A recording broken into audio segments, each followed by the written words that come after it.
Последние новости из Туркменистана. Читайте нас в Телеграме и не забудьте подписаться. Нургельды Халыкову ограничен выезд за границу из-за непогашенной судимости, но с его статьей это не препятствие.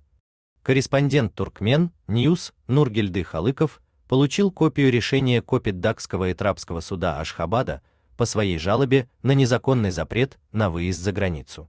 Судья Дженет Алмазова обосновала запрет наличием у Халыкова непогашенной судимости.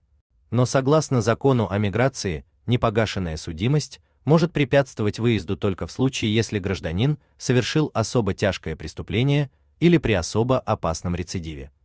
Статья мошенничества, по которой он был ранее осужден, относится к преступлениям средней тяжести. Нургельды Халыков подал кассационную жалобу. 22 мая Халыков получил копию решения суда об отказе в удовлетворении его жалобы, наведенной миграционной службой Туркменистана запрет на выезд из страны. В своем решении судья Дженет Алмазова ссылается на пункт 5 части 1 статьи 30 Закона о миграции, но цитирует лишь вторую часть этого пункта, где говорится, что ограничение на выезд может быть введено, если гражданин находится под административным надзором до погашения судимости или снятия надзора. Однако, согласно полной формулировке этого пункта, погашение судимости или снятие административного надзора требуется только за совершение особо тяжкого преступления или при особо опасном рецидиве. Пункт Б части 2 статьи 228 Уголовного кодекса Туркменистана, а именно мошенничество, совершенное повторно, по которой Нургельды Халыков отбыл 4 года в колонии, классифицируется как преступление средней тяжести, а это значит, что наличие непогашенной судимости не может быть препятствием для его выезда за рубеж. Часть 3 статьи 18 определяет как особо опасный рецидив умышленное преступление, которое совершает человек, ранее осужденный за особо тяжкое преступление или не менее 3 раз за преступление меньшей тяжести. Подобной истории за Халыковым нет. Административного надзора над Халыковым тоже нет.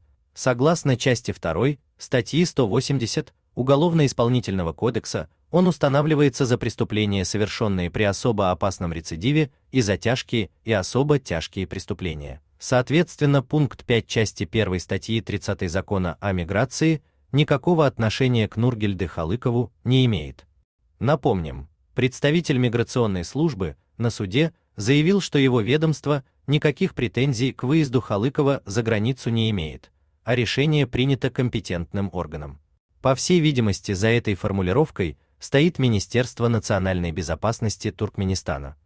Чтобы исполнить незаконное ограничение на выезд, установленное МНБ, судья Дженет Алмазова либо откровенно передергивает закон, либо применяет его, будучи не в полной мере с ним знакомой.